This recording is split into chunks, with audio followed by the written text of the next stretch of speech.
What's going on, everyone? Welcome on into Falcons Today. And on today's episode, I want to run through 5 starters for the Falcons who might be playing for their final time in Atlanta for the Falcons in Week 18. And we'll go through it starting with Kyle Pitts, the former top 5 draft pick, the unicorn tight end. No, he's not a free agent after this year, but he will be going into the final year of his contract in 2025.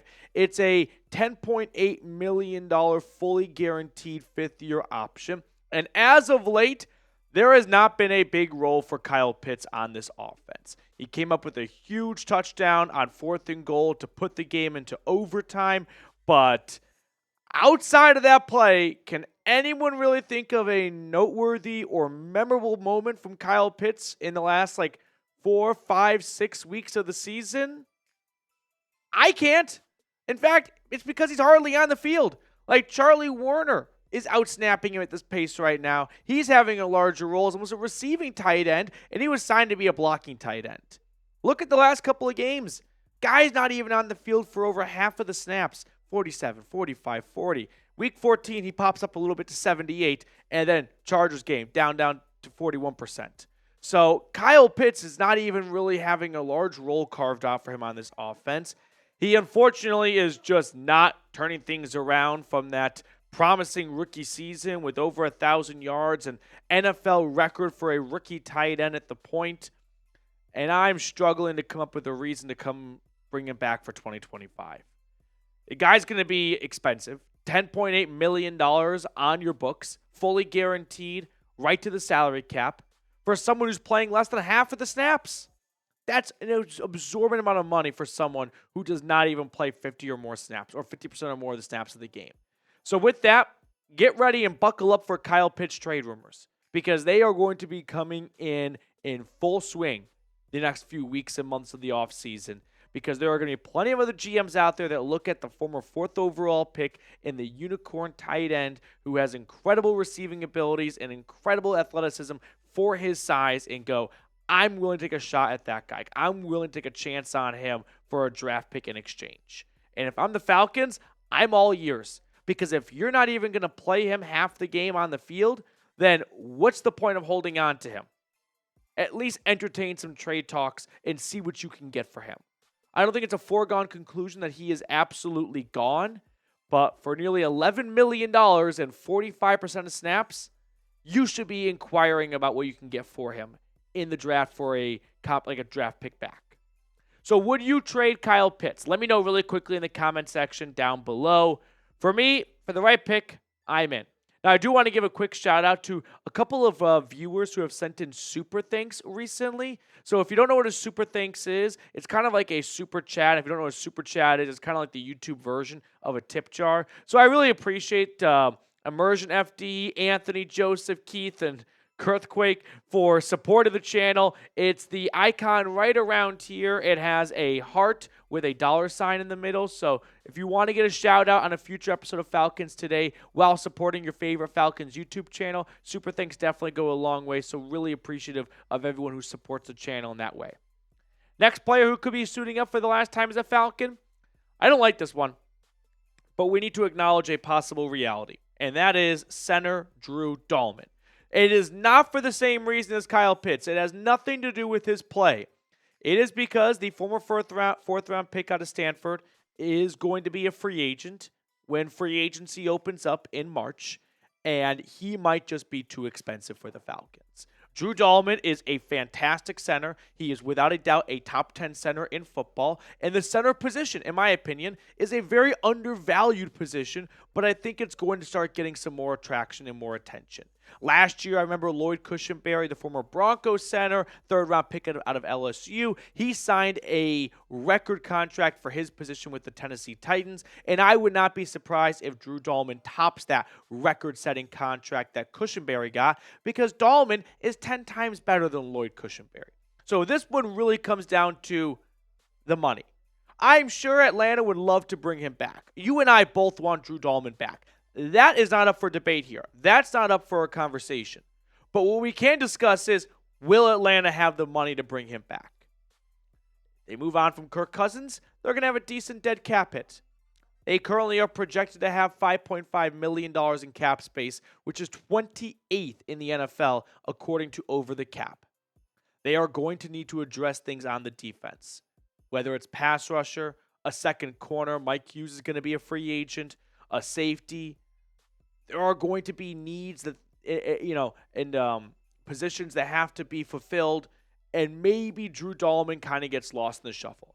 I hope not, but it's a reality that we at least have to acknowledge of if another team is willing to make Drew Doman the highest paid center in NFL history, which there are teams like, say, the Chicago Bears with plenty of cap space and a big need at center, it might just be too rich for Atlanta, and they have to ultimately pass.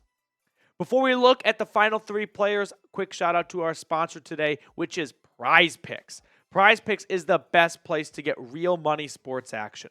With over 10 million members and billions of dollars in awarded winnings, Prize Picks has made daily fantasy sports accessible to all. You just pick more or less on at least two players for a shot to win up to 1,000 times your cash.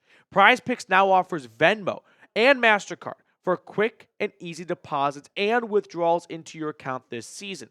Here are some examples of selections over at Prize Picks, where all you do is pick more or less, like I said, on 2 to 6 player stat projections. So download the app today and use code CLNS to get $50 instantly after you play your first $5 lineup.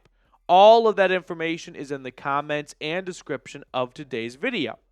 Download the Prize Picks app today and use code CLNS to get $50 instantly after you play your first $5 lineup. Prize Picks. Run your game. Third player I want to talk about, safety Justin Simmons. It was super fun when they signed him back in August, and it's like, oh boy, here we go. Falcons defense just got a splash playmaker. He leads the NFL in interceptions since being drafted in 2016, and ultimately didn't really capture that player. This season, Simmons has 2 interceptions, 7 pass breakups. He has not been a bad safety. I don't think he's been a liability, but he isn't the ball-hawking, playmaking safety that you were hoping to get out of him. So there's a small chance he could come back. He signed a 1-year, $7-ish million contract. I could see Atlanta going, hey, we're willing to come bring you back for half that price. And maybe Simmons wants to continue building something in Atlanta, and he goes, all right, no one else is going to offer me a whole lot more, so if that's the market is for me, and if I'm getting $3 million from you and $3 million from any other team, I'd rather just stay in Atlanta. But I don't think the Falcons are going to outpay another team for Justin Simmons' services. But no one was really interested all that much in Simmons last year. He didn't sign until towards the end of training camp. So maybe that's the case next offseason, but small chance of him coming back. Fourth player on the docket. It is another player that was acquired in August. Matthew Judon. Traded from New England to Atlanta for a third-round draft pick, and for much of the season, Judon really wasn't bringing a whole lot. But the last couple of weeks, he has 3 sacks in his last 4 games. I mean, the Falcons' pass rush as a whole, without any personnel changes, made a complete 180, and I am pleasantly shocked by that. But Judon still, I don't think, is on a great path for the Falcons to give a contract extension to or re-sign him in free agency. I just feel like with his age and the season just being a little bit on the more underwhelming side, they're probably going to go elsewhere when it comes to pass rush help. They didn't bring back Calais Campbell. They didn't bring back Bud Dupree. I wouldn't be shocked if Judon kind of joins that company as well. So don't hold your breath on Judon coming back. Fifth and final player to keep an eye on, I'll say D. Alford. I think he's probably the least likely to be playing his final game of these 5 players. He is going to be an unrestricted free agent. So what that means is the Falcons can make him a qualifying offer, and if he doesn't sign it, he can't play in the NFL. So he doesn't have a whole lot of options or a whole lot of wiggle room here. But I would be surprised if Atlanta did not make him that offer. It's not very expensive. It's usually like a predetermined amount. And if I'm getting, there's exclusive rights free agents and then restricted free agents. And one of them has something to do with another team can match the salary. And if the Falcons balk, then the Falcons get a draft pick from that team. And I don't think any team is going to give up a draft pick for D. Alford. So I expect the Falcons, as a restricted free agent, to bring him back and probably compete for the starting nickel job. Like, I thought he had some really good moments and tape throughout the year, but recency's kicking in right now, and that was a tough game against the Commanders when it came to missed tackles for 20. But I would expect him to come back, but there is a small chance of, hey, this could be his last game since he is going to be a free agent. Before we sign off, we always ask who you got for the Falcons. How about who you got? Oh, no, I meant Buccaneers or Panthers. Oh, sorry, Buccaneers or Saints.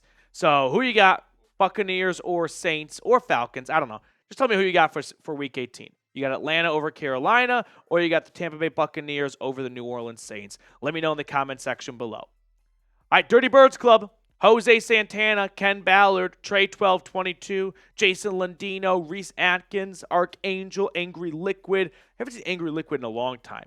Jeebus, who's been around all the time, Dictator JC, JT, Jordan C. Johnza, Ronan Tyrell, Lord Buddy Bear, Bentley and Curtis, Adamus, and hopefully hopeful, a couple of the more recent additions to the Dirty Birds Club. Thank you guys so much for supporting the channel. I look forward to seeing everyone on Sunday for our Falcons-Panthers watch party. Hopefully not the last watch party of the year, but we need some help from, unfortunately, the New Orleans Saints.